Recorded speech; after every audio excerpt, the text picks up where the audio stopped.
হরে কৃষ্ণ। শ্রীমদ্ ভগবদ গীতায়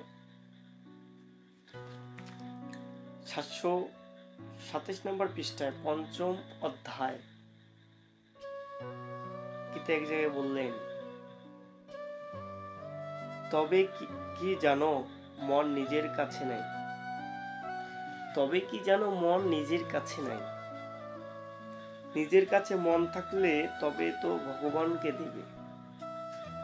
বললেন নিজের কাছে যে মনটা থাকে তবেই তো ভগবানকে দেবে।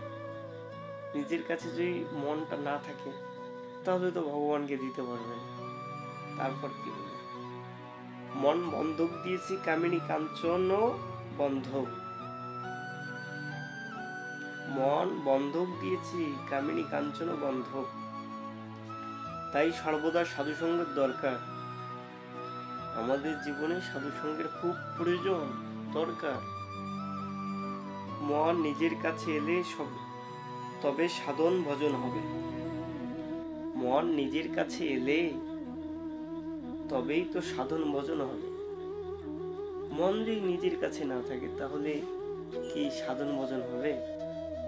তাহলে তো সাধন ভজন হবে না। মন যদি নিজের কাছে না থাকে, আর যদি মন যদি নিজের কাছেই থাকে তবেই সাধন ভজন হবে। সর্বদা গুরুর সঙ্গ, গুরুর সেবা, সাধুসঙ্গ প্রয়োজন। মন কেমন জানো? যেমন স্প্রিংয়ের গদি। যতক্ষণ গদির উপরে বসে থাকা যায় ততক্ষণ নিচু হয়ে থাকে, আর ছেড়ে দিলেই তৎক্ষণাৎ উঠে পড়ে। তেমনি সৎ ও সাধু সঙ্গে ভগবানের ভাব যা কিছু লাভ করো, আবার সাধুসঙ্গ পরিত্যাগ করা মাত্রই যে কেন সেই আপনার পূর্বাভাস ধারণ করে। যেমন একটা স্প্রিং, যতক্ষণ আমি বসে থাকবেন আপনি ততক্ষণ কিন্তু সে নিচু, যখনই উঠে দাঁড়াবেন তখনই কিন্তু সে উঁচু হয়ে যায়। তদ্রূপ এখানে বলতেছেন, কি বলতেছেন? তেমনি সৎ ও সাধুসঙ্গ ভগবানের ভাব যা কিছু লাভ করে, আবার সাধুসঙ্গ পরিত্যাগ করা মাত্র, আমরা যে সাধুসঙ্গ পরিত্যাগ করি আবার আমাদের পূর্বাভাস, মানে পূর্বে আমরা যেমন ছিলাম আবার তেমন। তাহলে শাস্ত্র মতে ওইটা করা যাবে না। সাধুর সঙ্গে যতক্ষণ বসে আছে ততক্ষণ সাধু, ততক্ষণ ভক্ত। সাধু, যে সাধুর সাথে আমরা বসবো,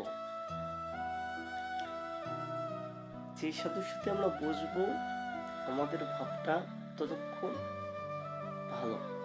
ওখান থেকে চলে যাওয়া মাত্রই খারাপ, ও এটা করা যায়। আমরা বরং চেষ্টা করবো ভালো থাকা।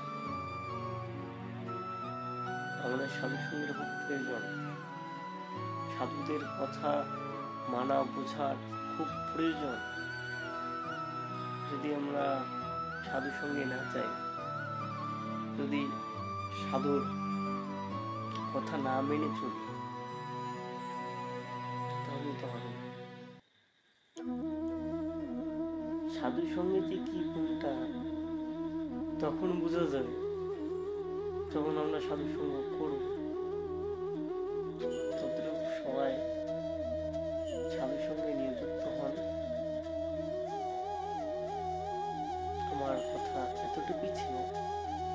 শ্রীমদ্ ভগবদ গীতায় যে কথাটা বললাম আমি সেই কথাটাই উপস্থাপন করলাম। যদি আমার কথার মধ্যে ভুল ত্রুটি অনেক কিছু হতে পারে, আপনারা নিজে মনে করুন। হরে কৃষ্ণ।